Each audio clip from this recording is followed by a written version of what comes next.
Merong dalawang Shanks. Bale nag-umpisa nga itong chapter 1121 sa pag-atake ni Gorosei Saturn sa mga Giants. Nagbigay nga ng babala itong si Luffy na poisonous daw itong si Saturn. Kaya hanggat maaari daw wag nila itong hahawakan. Bali sinunod naman ito ng mga Giants at sinalaglang itong atake sa kanila ni Saturn. Hanggang sa nakakuha na nga ng tamang timing itong si Luffy at sinalag rin itong isa sa mga galamay ni Saturn. Bukod nga kay Luffy nakita rin natin si Bonnie na nakapag-transform ulit into Nika form, kung saan ready na nga siyang mag-initiate ng isang atake. Pero bago pa nga ito matuloy biglang napunta yung scene sa iba't ibang parte ng mundo. Ipinakita ngang tuloy-tuloy pa rin itong broadcast ni Vegapunk at this time nga ang topic niya na yung patungkol sa assurance na dadating daw ang araw na marireveal sa mundo kung ano ang tunay na nangyari sa Void Century. Binanggit nga rin ni Vegapunk yung patungkol sa mga ancient weapons, kung saan habang sinasabi nga niya ito ipinakita itong sila Vivi at Shirahoshi. Dagdag pa nga ni Vegapunk na dahil daw sa pagtatago patungkol sa katotohanan ng nakaraan marami nga daw na unique race sa mundo ang namatay, pinapatay at nagsuffer. Habang sinasabi naman ito ni Vegapunk ipinakita itong tinutukoy niyang mga unique race. Nandyan nga si Kuma na representative ng Buccaneer tribe, si King sa part ng mga Lunaria na surprisingly buhay pa, at itong si Charlotte Pudding na representative naman ng 3-Eye tribe. At dito nabalik na nga ulit kila Luffy yung panel. So nung makita nga ni Saturn si Bonnie na nakanika form biglang nag-init yung ulo niya at inatake ito. Buti na nga lang at mabilis na nakagalaw si Luffy at naprotektahan niya itong si Bonnie. Ang rason nga ng hindi paggalaw ni Bonnie dahil sa naalala niya bigla ang lahat ng masasakit na karanasan ng tatay niyang si Kuma sa kamay ni Gorosei Saturn. Hanggang sa hindi na nga nakayanan ni Bonnie at bumuhos na ang luha niya. Kiniklaim nga niya na ang gusto lang naman daw niya sa buhay ang maging malaya kasama yung pamilya niya. Kaya naman ngayong mag-isa na lang daw siya parang gusto niya nang mamatay. Pero hindi nga daw niya yun ginawa at nagpatuloy pa rin siya. At dito nabaling na nga yung atensyon ni Bonnie sa pagkiklaim ni Saturn na isa nga daw siyang Diyos. Bigla ngang nanggigil itong si Bonnie at umamba ng isang atake kasama si Luffy. At yes, sabay nga nilang inatake itong si Gorosei Saturn ng tinatawag na Liberating Nika Punch. So itong atake nga na to parang pinaghalo yung Gatling gun at Elephant gun. Bali ang naging resulta nga ng atake na to nagkapera-peraso itong si Gorosei Saturn. Halos mabura nga yung muka at katawan niya na pabagsak na sa karagatan. Nung makita nga ito ng mga Giants nagdiwang sila. Si Luffy nga masaya rin. Samantalang si Bonnie naman mangyak-ngiyak at hindi makapaniwala na natalo niya na itong si Gorosei Saturn. Natalo nga ba?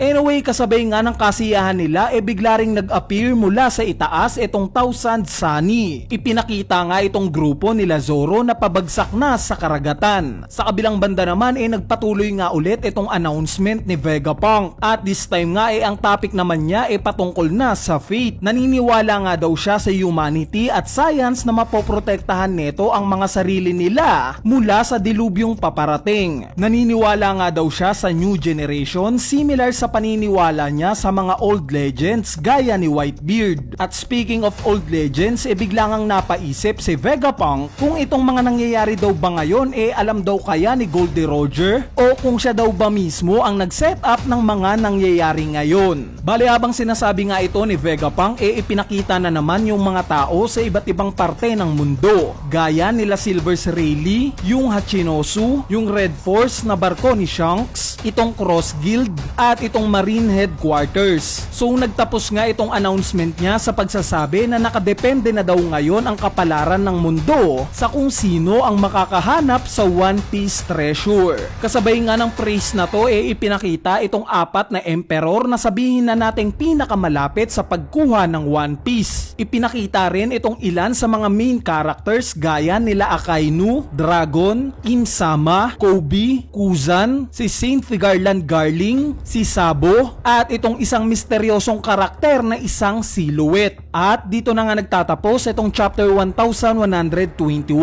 Bali ngayon pag-usapan naman natin ang mga pangyayari sa chapter na to. Unahin na natin itong scene ni Jewelry Bonnie. Kung matatandaan nyo sa isa sa mga past videos natin, nabanggit ko nga yung possibility ng pagsuntok o pagtalo ni Bonnie kay Gorosei Saturn. Nasabi ko nga ito dahil sobrang satisfying neto kung magkataon. At yes, nabigyan nga ito ng justice ni Oda sa chapter na to. Sobrang satisfying nga ng ginawa ni Bonnie dahil hindi nga lang basta suntok ang ipinakita ni Oda. Ipinakita rin niya yung emosyon ni Bonnie bago niya suntokin itong si Gorosei Saturn. Emosyon na nasasaktan siya. Since nakita nga niya mismo yung flashback ni Kuma kung ano yung naging kapalaran neto sa kamay ni Gorosei Saturn. I'm sure na itong mismong scene na to mas ma-appreciate pa natin once na makita na natin to sa anime dahil panigurado kung hindi man nag-translate itong emosyon na to sa inyo ngayon habang binabasa nyo ito, iba yung magiging impact neto once na mapanood na natin to sa anime. Sa part naman ng grupo nila Zoro na nakita nating pababa na ngayon sa karagatan, indikasyon na nga ito ng nalalapit nilang pagtakas. Dahil finally nga simula nang mag-umpisa itong Egghead Island arc, ngayon palang technically na nakalabas itong buong Straw Hat Pirates sa isla na to. At isa nga itong sign na talagang malapit na tayo sa Elbaf arc. Pero may isa pa ngang problema. Dahil nga sa officially natalo na itong dalawa sa mga Gorosei na sila Saturn at Gorosei Mars, may tatlo pa ngang natitirang Gorosei. So don't get me wrong guys ha, hindi ko kiniklaim na patay na itong sila Mars at Saturn. Sa tingin ko nga pansamantala lang itong naging pagkatalo nila. Since obvious naman na gumagawa ng way itong si Oda para isa-isang maalis sa picture itong mga Gorosei para makatakas na itong Straw Hat Pirates. Bali currently nga itong sila Gorosei Jupiter at Mercury hinaharap yung ancient robot, which is ipinakita nga sila sa isang panel sa chapter na to. Itong si Gorosei Nasujuro naman although nabigyan siya ng malaking damage ni Atlas, I'm sure na okay pa rin siyang lumaban. Baka nga pigilan pa niya itong Thousand Sunny next chapter sa paglapag nila sa dagat. So ang bottom line lang dito dahil sa tatlong Gorosei na nga lang ang natitira,